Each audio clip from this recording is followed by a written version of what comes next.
ذات الوقت النين اسمكني نتغني فوفزي مذوخ الخالد الداح ورنو فاشارد نيني عرق انت ياكل معاني يقيم تغني ذو شضاح.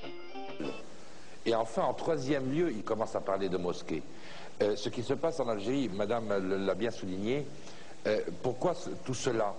Elle a oublié de dire une chose, c'est que les intégristes ne veulent surtout pas que ce qui s'est passé durant la révolution ou durant la guerre anticoloniale, les femmes algériennes avaient obtenu, avaient acquis un droit, avaient acquis un statut particulier par rapport à l'environnement arabe. Les femmes avaient été prépondérantes d'ailleurs dans cette lutte de libération. Et cela... C'est ça, je voudrais arabe, tout le temps arabe. Non, arabo-islamique. Pourquoi arabo-islamique? Arabo-berbéro-islamique. Très bien. Non, pourquoi? Parce qu'il y avait... Mais bon sang, mais pourquoi? Écoutez, moi ce que je tiens à dire simplement, c'est que pourquoi me mettre dans ce contexte arabo-islamique? J'ai le droit de dire non. Mais je suis algérien, autochtone de ce pays. Je ne suis pas arabe identitairement et je ne suis pas obligé d'être musulman. C'est pas pour autant que je ne peux pas respirer l'oxygène de l'Algérie. Monsieur Younes, je ne suis pas en train de vous dire que vous êtes absolument à 100% arabe et à 100% islamique. Vous avez été arabisé, vous l'avez dit vous-même. Alors faisons un cours d'histoire, rappelons les consciences. On ne va pas le faire là, ce sera. Comme d'autres peuples de cette région, vous avez été arabisé et vous avez été islamisé. C'est un fait. Ce que je tenais à dire simplement, c'est que la femme... qui sont islamisés. Moi, je l'accepte aujourd'hui. Je vois la vie d'une autre manière. Bien entendu. Ce que je voulais dire simplement, c'est que les femmes aujourd'hui se retrouvent également comme une cible de l'islamisme qui veulent leur rendre précisément. Et avec la capacité de beaucoup de gens de pouvoir d'ailleurs. Deuxièmement, vous parliez tout à l'heure des islamistes, mais il faut dire qu'en Algérie, 70% de la population a moins de 31 ans. Et sur ces 70%, il y a près de 65% qui sont touchés de plein fouet par le chômage. Tout cela a créé un vivier extraordinaire pour ceux qui précisément voulaient absolument recruter au sein de cette population. Non mais il n'y a pas que ça, excusez-moi, les mosquées, ils se réunissent 5 fois par jour, ils ont un congrès par semaine. C'est pas étonnant que le fils l'emporte en Algérie. 5 prières par jour, plus un congrès par semaine du vendredi, allons. Oui, mais en Tunisie... si avec ça, en Tunisie, ils ont voudrais faire écho à l'intervention de Yasmina avec vous, Françoise Davis. Vous êtes réalisatrice, vous êtes une des organisatrices de la marche du 3 décembre, qui a été la journée nationale. Matou Blounès, chanteur, je voudrais me retourner vers un autre artiste, c'est Nerja Kalouach, dont on peut voir encore le Bobel Wet City, qui est sorti, qui avait été présenté à Cannes, qui est sorti en France, qui est à l'affiche, qui marche d'ailleurs plutôt bien, qui raconte justement la persécution dont fait l'objet un jeune qui, à un moment donné, se retrouve finalement opposé, mais vraiment pas au départ pour des raisons idéologiques, mais pour des raisons de vie quotidienne à l'intégrisme. Et ce film, vous l'avez tourné en Algérie, et je voudrais que vous nous racontiez un peu à la fois ce qu'ont été les conditions de ce tournage, et puis le regard que le cinéaste que vous êtes porte aujourd'hui sur la situation en Algérie. Oui, moi je crois que en tout cas tous les Algériens qui sont là, qui ont vécu ou qui vivent en Algérie, savent que la violence n'a pas commencé à cause d'un problème d'élection. Cette violence était là, elle était latente. Et que d'autre part, cette violence concerne aussi des gens comme Matou Blounès qui fait là, qui est très fort dans son expression. La violence consiste à enlever la parole, parce qu'il a le droit en tant qu'artiste, en tant comme nous, de s'exprimer comme il a envie. Et c'est ce que j'ai pu constater, moi, c'est des jeunes, c'est tous les problèmes de l'Algérie qui se posent. Donc aujourd'hui, on vit dans une tristesse dans la mort.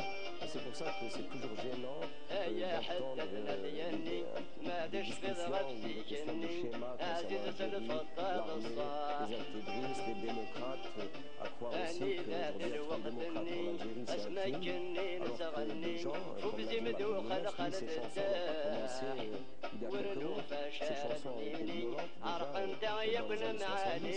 Et aujourd'hui, on veut empêcher de chanter.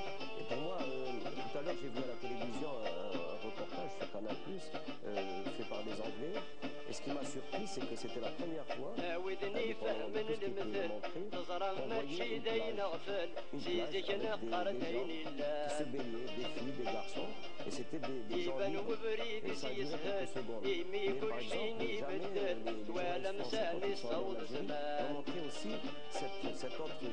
Vous n'avez pas reproché aux journalistes français en Algérie de pas aller à la القلب place, داين quand même. ينهول يرغى وزيك زود Ils posent leur وقران caméra un peu fois.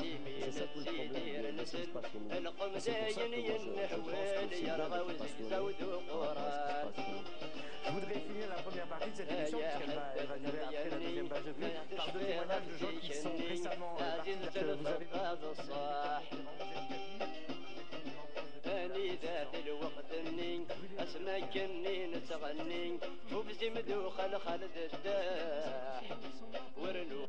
Et on ne va pas donner la paix à n'importe quel prix, à savoir qu'il ne faut pas donner la liberté aux ennemis de la liberté. Comment voulez-vous à l'heure actuelle qu'on instaure un dialogue avec des gens qui de toute manière vont nous priver de nos libertés? C'est-à-dire que, par exemple, des fois quand on dit...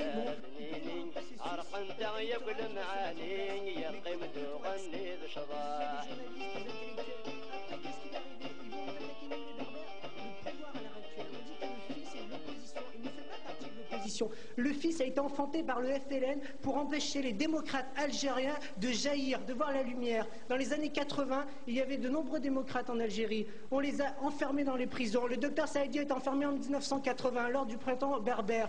Alors on s'est servi du fils. Et maintenant c'est le pouvoir qui doit se débrouiller avec le fils. Or le pouvoir il baisse les armes. Parce que on a beau dire qu'il y a une sécurité en ce moment qui est en train de... on est en train de tuer d'autres gens. Il y a une guerre entre les deux camps. Mais c'est le même camp. Ils sont issus du même camp. Et qui c'est qui en paye les frais? C'est 80% des Algériens, voire 90%, à savoir les démocrates. Car le peuple algérien est démocrate.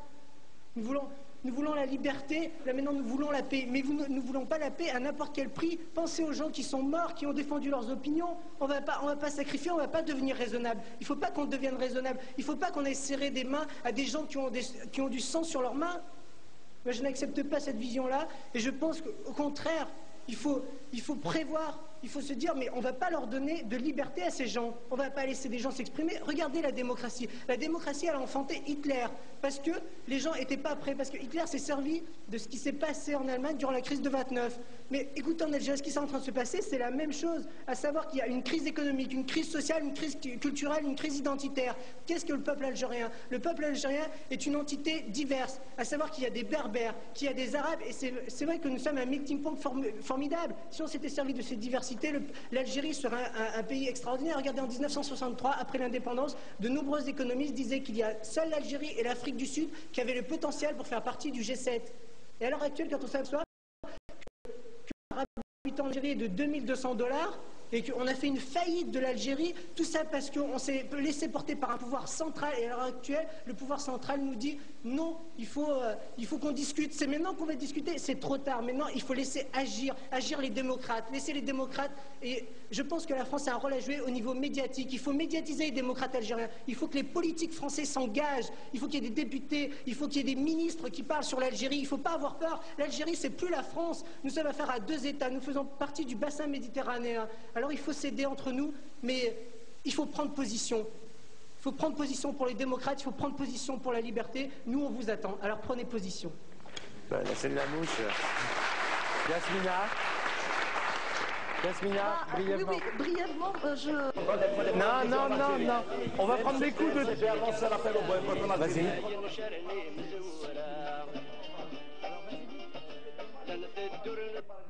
Le MCB a lancé un boycott. On ne veut pas reconnaître cette langue. On vous demande de nous aider, on demande à l'opinion internationale de nous aider sur cette question. Tamazight, langue nationale et officielle en Algérie. Pour les intégristes, et vous aurez cette liberté. Et pour ça, il faut se battre. Attendez, juste... Vas-y. L'école en Algérie est paralysée. C'est sûr que vous voulez me pas. Alors vas-y vite. Ça fait 2 mois que l'école algérienne est paralysée. Le MCB a lancé un boycott. On ne veut pas reconnaître cette langue. On vous demande de nous aider, on demande à l'opinion internationale de nous aider sur cette question. Tamazight, langue de nous aider sur cette question. Tamazight, langue nationale et officielle en Algérie. De nous aider sur cette question. Tamazight, langue nationale et officielle en Algérie. On vous demande de nous aider, on demande à l'opinion internationale de nous aider. Tamazight, langue nationale et officielle en Algérie. On vous demande de nous aider, on demande à l'opinion internationale de nous aider sur cette question. Tamazight, langue nationale et officielle en Algérie. De nous aider, on demande à l'opinion internationale de nous aider sur cette question. Tamazight, langue nationale et officielle en Algérie. De nous aider, on demande à l'opinion internationale de nous aider sur cette question.